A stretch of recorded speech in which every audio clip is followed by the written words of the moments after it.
I've always been somebody that has recognised the responsibility as leader for the damage that we do to our citizens' health as a city, within the city, businesses, councils, and everybody. And I think as a granddad of 6 children, it's become even more clearer that as a 61-year-old, it's important for me to make sure that I do as much as I can to help our city look at things in a different way. And I was proud, as Caroline just mentioned, the fact that last year we signed up with a blockchain technology company called Poseidon to actually look at becoming the first carbon positive city, where we actually are able to talk about the damage that individual companies and goods and the transport of those things makes to the environment, and try to look at ways as a city of dealing with those things, but also looking at what we can do in a positive way to help climate change in third world countries where, because it's not just our problem, is it? You know, and I get so frustrated and angry when we talk about we expect third world countries to stop doing the things they do, but we don't give them the support that's necessary for them to be able to change the things that they do. So Poseidon and the blockchain technology and the commitment for us to look at what we do as a city, I think is hugely important and a significant step in admitting that together, and only together, can we change things. And again, it was mentioned about some of the things that as a city we do and have done over a number of years in terms of promoting environmental sustainability in our city, in terms of and how we protect our environment and change how we do things. And we have done a huge amount of successful and positive things, and I've got a whole list of them, and I don't intend to go through them because we haven't got a huge amount of time, and I think it's more important that you get the opportunity to ask questions. But there are a number of things that we have done, but I think the one with Poseidon and the blockchain technology, looking at how we work with companies and also the communities within our city, is hugely significant in terms of making that transition from understanding the issue to action.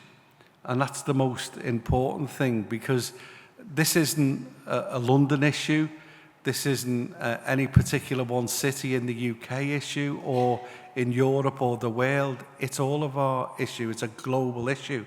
And, you know, we can look at what I can do as a city and what I am trying to do in leading the way through core cities. That's the big cities in the UK, Birmingham, Manchester, Sheffield, Leeds, Bristol, where we're talking about these particular issues.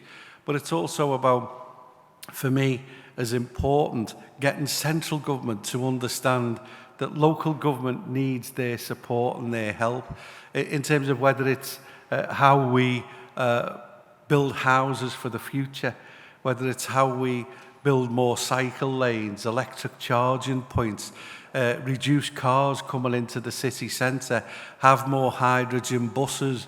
All of those things, we need support from central government, and we can't do it alone. And it's the disconnect between central government and the disconnect that is there, not just in fiscal terms, but also in a joined up environmental way.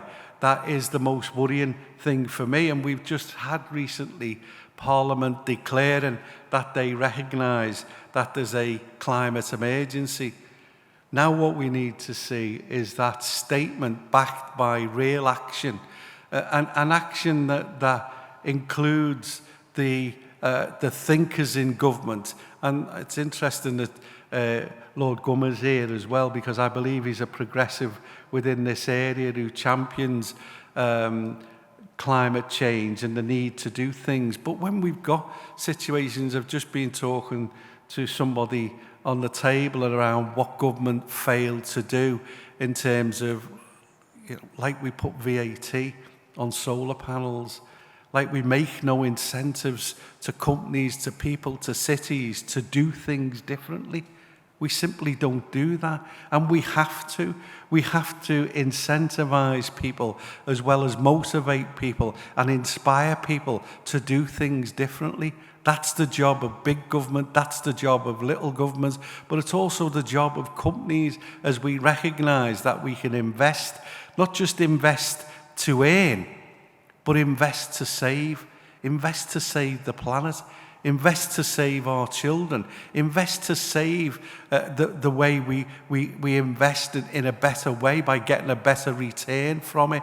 These are the things that central government needs to drive, and it's about more devolution, more powers from central government to local government, enabling us to do things. So all the tree planting, all the protection of green spaces, all the electric charging points, all of the things that we do in terms of creating new forms of housing, sustainable housing for the future in the long term, all of the things that we try to do with our new schools and reducing our emissions, are only tapping, if you like, or if you like, breaking glass. It's just not smashing through, and that's exactly what we need to do within this area. So what I'm not here to do is to promote Liverpool and tell everybody the wonderful things that we've done, and I think we've done some good things, some things that we're proud of, but nowhere near, absolutely nowhere near what a city should be doing in terms of making further contributions to this particular important agenda.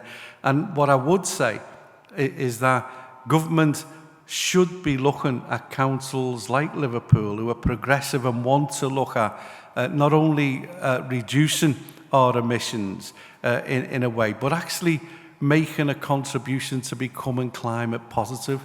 That's the bold step, going from carbon neutrality to actually talk about being carbon positive. And if we start turning the language round and talking about what it is we need to do, because that's the question, isn't it? What now and what next? And that's exactly what we should be doing. We should be talking and promoting not just what we do in the city, in cities in the UK, but how we support other countries, making sure that they are able to stop doing the things that are not only environmentally damaging to the globe, but supporting them in turning things around.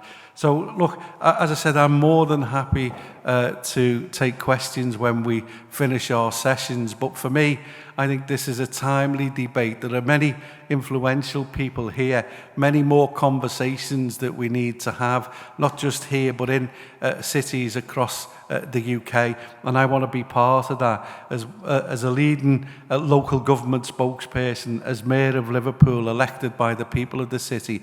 I want to be part of that, and I want to champion that. And with people's support like yourselves, I know that we can make people listen. So thank you for being here.